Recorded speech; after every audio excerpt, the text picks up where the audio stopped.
সত্যি বলতে পোকোর স্মার্টফোনগুলোর সাজেশন করতে আসলে নিজেরও ভয় লাগে, কারণ আজকে মাদারবোর্ড ডেটের ইস্যু, কালকে নো ক্যামেরার ইস্যু, পরদিন হয়তো বা আপডেটের পর সফটওয়্যার ইস্যু। এই ধরনের ভোগান্তিগুলো কিন্তু আমরা প্রিভিয়াসলি ডেতে দেখে আসছি, বাট বর্তমানে কিন্তু তারা এই নিয়ে কাজ করছে। আমি বলবো আগের মতন খুব একটা কিন্তু রিপোর্ট দেখা যায় না। স্টিল এসব বিষয়ে বলার কারণ আমি কোনো পোকো রিসেন্টলি স্মার্টফোন নিয়ে কথা বলবো না, 7 মাস আগে লঞ্চ হওয়া পোকো X7 নিয়ে কথা বলবো, যেটা যখন লঞ্চ হয়েছিল তার গরম গরম প্রাইস অলমোস্ট 30K এর আশেপাশে ছিল। বাট স্টিল নাও প্রাইসটা কিন্তু ড্রপ হয়েছে, যেটা আমরা বর্তমানে 24 কিংবা 26,000 টাকা প্রাইস পয়েন্টের মধ্যে অ্যাভেলেবেল দেখছি। তবে প্রশ্ন জাগতে পারে না, এই প্রাইস পয়েন্ট থেকে আসলে এটা ভ্যালু ফর মানি হবে? কারণ ভিডিওটা তৈরি করতে গিয়ে দেখলাম স্মার্টফোনটি কিন্তু অনেকগুলোই কম্পিটিটর রয়েছে এই প্রাইস পয়েন্টের মধ্যে। আপনি নাথিং CM-A Phone 2 Pro কে ধরতে পারেন, অথবা Oppo A30 কে ধরতে পারেন, কিংবা Realme Narzo 70। তো প্রতিটা বিষয়ে আমি আপনাকে ধাপে ধাপে ক্লিয়ার করবো, তাই সম্পূর্ণ ভিডিওটি ধৈর্য সহকারে দেখার আমন্ত্রণ রইল। তবে প্রথমে এক নজরে স্মার্টফোনটির ফিউচারগুলোকে দেখে নেওয়া যাক। যেখানে ইন্ডিয়ান ভেরিয়েন্টে আপনি IP66 থেকে শুরু করে 69 এর পর্যন্ত রেটিং পাবেন, গ্লোবাল ভেরিয়েন্টে আপনি জাস্ট 68 এর রেটিং পাবেন। বাট এখানে যদি কম্পেয়ারের কথা উঠলে তাহলে স্মার্টফোনটিকে নেওয়ার ইচ্ছা কিছুটা মন থেকে হালকা হয়ে যাবে। তবে হ্যাঁ, IP রেটিং এর বেলা অন্য স্মার্টফোনগুলোতে কিছুটা এগিয়ে এসে পাশাপাশি বোথ সাইড 3D কার্ভের সাথে আসা ব্যাকে বসানো হয়েছে, আর মাঝখানে triple camera setup with LED flash.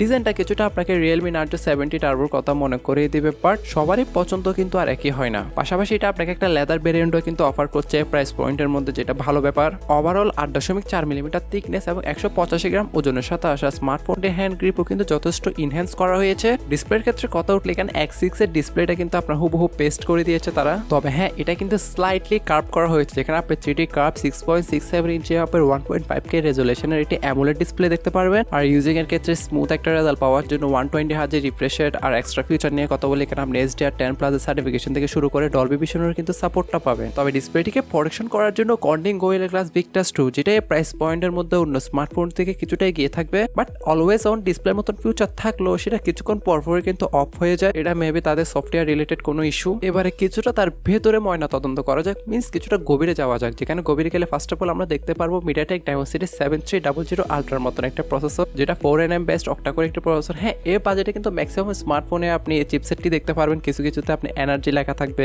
কিছুতে আলট্রা দেখতে পারবেন, কিছুতে প্রো দেখতে পারবেন। বাট এখানে পার্থক্য জাস্ট 19-20 এর। সাথে LPDDR4X RAM এবং UFS 2.2 এর কম্বিনেশনটা এখন কিছুটা ওল্ডেড মনে হতে পারে, কারণ 2025 এর এই সময় এসে মিনিমাম কিন্তু 3.1 দরকার। চিপসেটটি থাকা জেনশন ইম্প্যাক্টের মতন গেম আমরা 40 FPS এ প্লে করতে পেরেছি, বাট সেখানে আমরা বেশ ল্যাগ এবং স্টাটারিং এর ইস্যু দেখতে পেয়েছি। তো পাবজি কিংবা BGI এর মতন গেমগুলোতে 60 FPS এ রেখে প্লে করার অপশন দেখলেও আমরা সর্বোচ্চ FPS পেয়েছি কিন্তু 15 কিংবা 60 মধ্যে।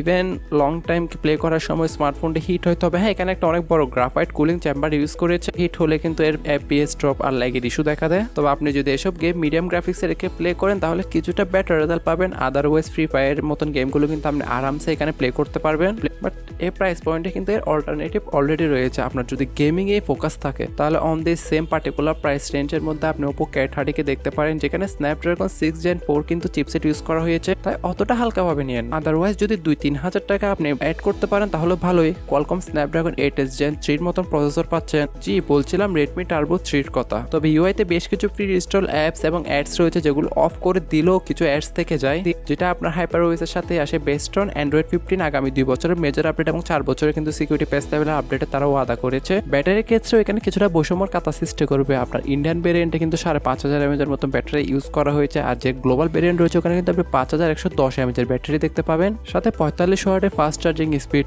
ওভারঅল আপনি যদি ইন্ডিয়ান ভেরিয়েন্টটা পারচেস করেন SOT 6-7 ঘন্টা মতন পাবেন। সর্বশেষ যদি ক্যামেরা নিয়ে কথা বলি, এখানে ব্যাকে ট্রিপল ক্যামেরা সেটআপ দেখতে পাচ্ছেন। প্রাইমারিতে 50 মেগাপিক্সেলের OIS যুক্ত ওয়াইড সেন্সর, সেকেন্ডারিতে 8 মেগাপিক্সেলের আলট্রা ওয়াইড, থার্ডে 2 মেগাপিক্সেলের একটি ম্যাক্রো, সাথে ফ্রন্ট ফেসিং 20 মেগাপিক্সেলের একটি সেলফি ক্যামেরা। আর ব্যাক ক্যামেরা দ্বারা সর্বোচ্চ 4K তে 30 fps ভিডিওগুলো শুট করতে পারবেন। ওভারঅল ব্যাক ক্যামেরা কোয়ালিটি এ বাজেটে ডিসেন্টই পেয়েছে, কিংবা বিলো অ্যাভারেজ টাইপের ধরতে পারেন। স্ক্রিনে আপনি কিন্তু কিছু ফটো স্যাম্পলও দেখতে পাচ্ছেন। যদি প্রশ্ন করেন এই বাজেটে এর থেকে কি ভালো ক্যামেরা সেন্ট্রিক স্মার্টফোন রয়েছে, তাহলে আমার উত্তর থাকবে হ্যাঁ, আপনি নাথিং CM-A Phone 2 Pro কো দেখতে পারেন, যেখানে 50 মেগাপিক্সেলের প্রাইমারি সেন্সর, 50 মেগাপিক্সেলের টেলিফোটো সেন্সর, যেখানে আপনি 2x অপটিক্যাল জুমও করতে পারবেন, দেন 8 মেগাপিক্সেলের একটি আলট্রা ওয়াইড। তবে সেখানে OIS থাকছে না দুর্ভাগ্যবশত। এখন আমি আদার্স এক্সট্রা ফিউচার নিয়ে কথা বলি এখানে ডিউল স্টোরেজ স্পিকার সহ আপনাকে কিছু টুকিটাকি এজেন্সিয়াল সেন্সর অফার করছে, তবে তার জন্য কোনো হেডফোন জ্যাকের গত। আর প্রাইস পয়েন্টের কথা বললে গ্লোবাল মার্কেটের বেস্ট র্যাম ভেরিয়েন্ট অ্যাভেলেবেল থাকলেও দেশের বাজারে আনঅফিসিয়াল আমরা 8128 আর 8256 এই দুটি র্যাম ভেরিয়েন্টেই দেখতে পাবো।